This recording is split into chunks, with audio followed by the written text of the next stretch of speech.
So today, let's talk about eating healthy by not eating sugar. How is this a part of yoga? The first two limbs of yoga, Yama and Niyama, talk about how we remove things in our life and add things in our life to help live a healthier lifestyle. So what do you think happens to our body when we don't eat sugar for 2 weeks? Let's find out. The first thing you would notice is the shape of your face would change. It would go from being more roundish or puffy to a thinner face. So you'll see it in your face, and you'll definitely see it in your midsection. So the reason why you'll lose fat in the midsection is because your liver is releasing fat. When you cut out sugar, the body is now forced to live off fat fuel because sugar and fat fuel are the only two fuel sources in the body. And given the choice, the body always will burn sugar over fat. When you cut that sugar out, you're left only with the fat fuel, forcing your body to use up the fat reserves, starting with your liver. All right, the second thing that's going to happen, there's 4 main organs that are going to be affected when you cut out sugar, more than other organs, okay? Your eyes are definitely going to improve. You'll have less blurriness. You'll see better. You see, the eyes are very sensitive to sugar. This is why diabetics develop a condition called diabetic retinopathy, okay? Destruction of the retina. That's the main nerve in the back of the eye. So your eyes will improve. The kidneys will improve. The kidney is another organ that gets hammered with too much sugar. This is why you might end up with sugar in the urine or protein in the urine, because the sugar is creating a lot of inflammation and kind of rusting out the pipes, like your blood vessels that go right through the kidney to be filtered.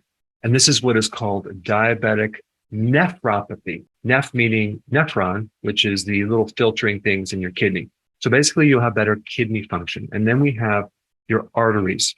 If there's too much sugar, they call that diabetic artery disease or vascular disease.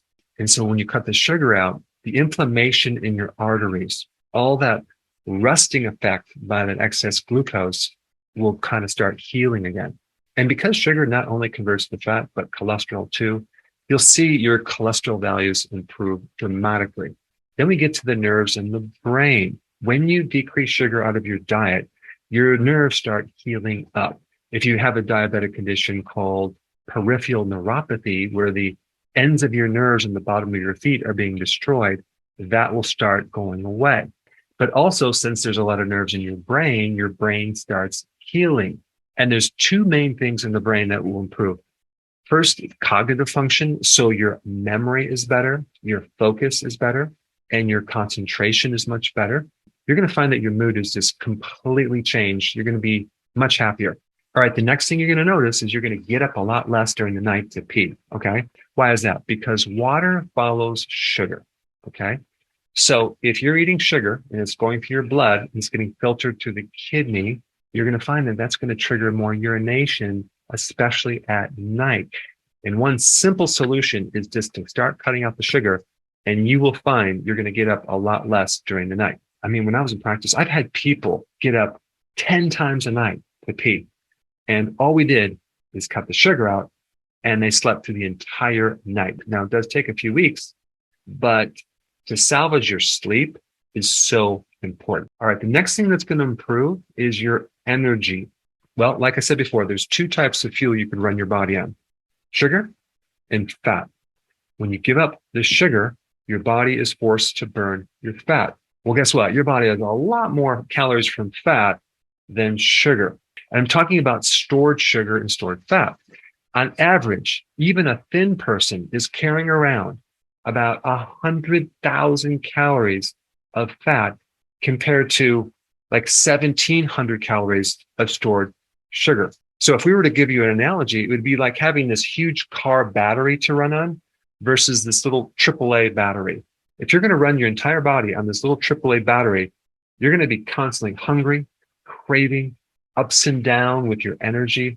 But when you're burning fat, you no longer are susceptible to the ups and downs of this sugar, and especially the ups and downs of this energy fatigue cycle. I mean, think about this. Between the meals, right? Your body should live on fat. An average person with the standard American diet cannot even tap into the fat because there's just too much sugar in the bloodstream. So by dropping the sugar, converting your body over to fat fuel, you are going to be running on fat constantly between eating as well as your fat when you eat.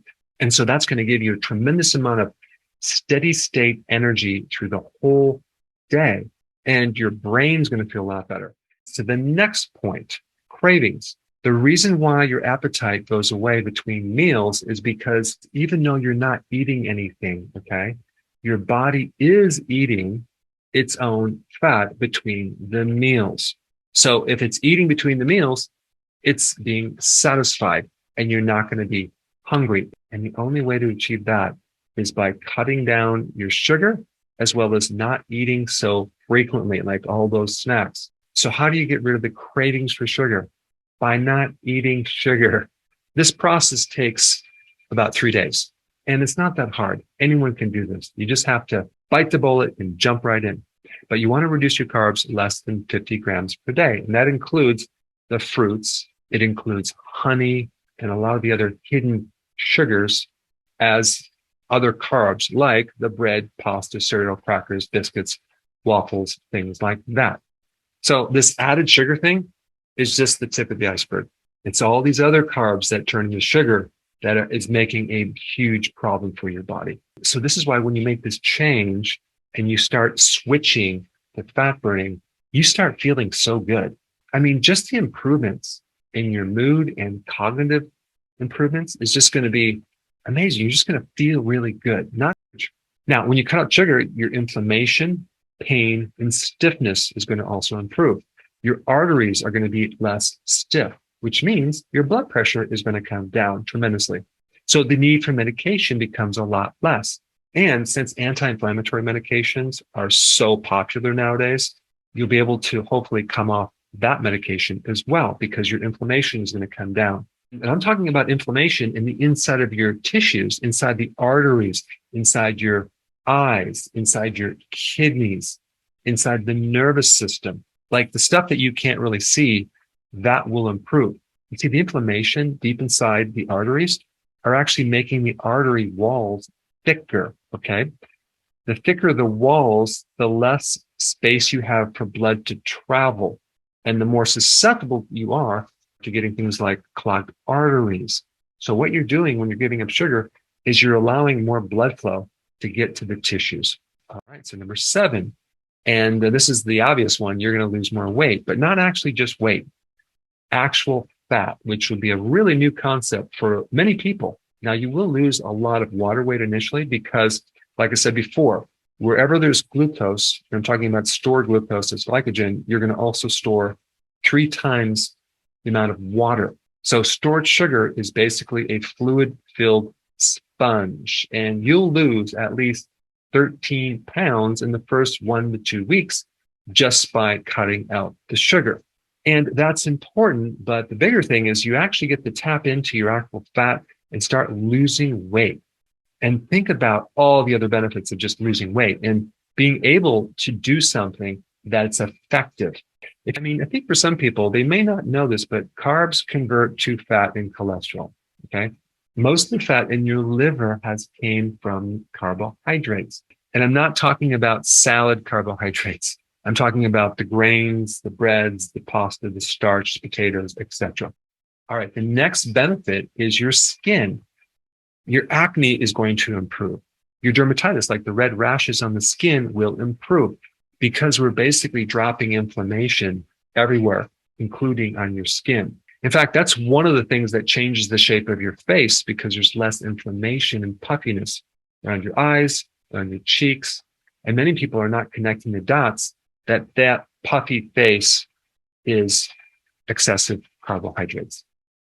You are going to improve something at the heart of most health problems that people have, and that is insulin resistance. Let me explain what insulin resistance is.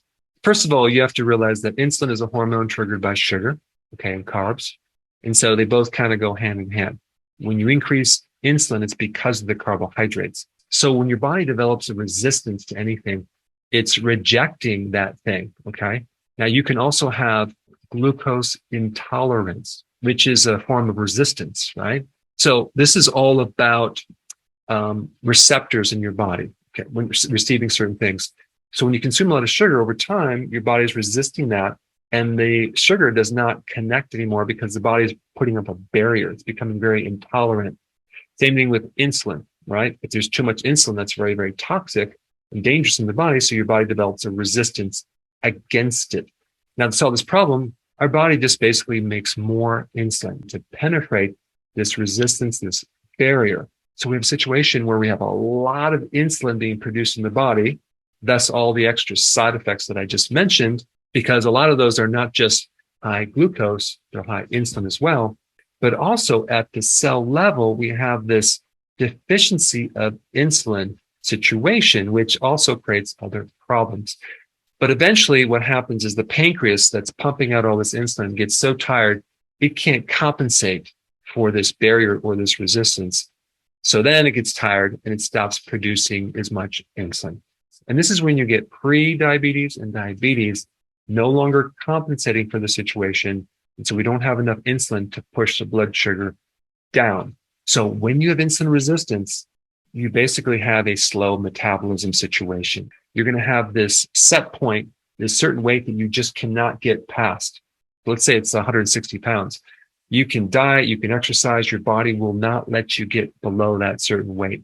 And this insulin is needed for other things like the absorption of potassium, the absorption of magnesium, the absorption of vitamin B1, the absorption of calcium, and many other nutrients, like even vitamin D. So by cutting out sugar, you improve insulin resistance and you increase your absorption of all these nutrients, including amino acids, to build proteins. So if you had atrophy before that looks like cellulite on your legs or your butt, all of a sudden that starts improving. You get more muscle and you get a better body shape.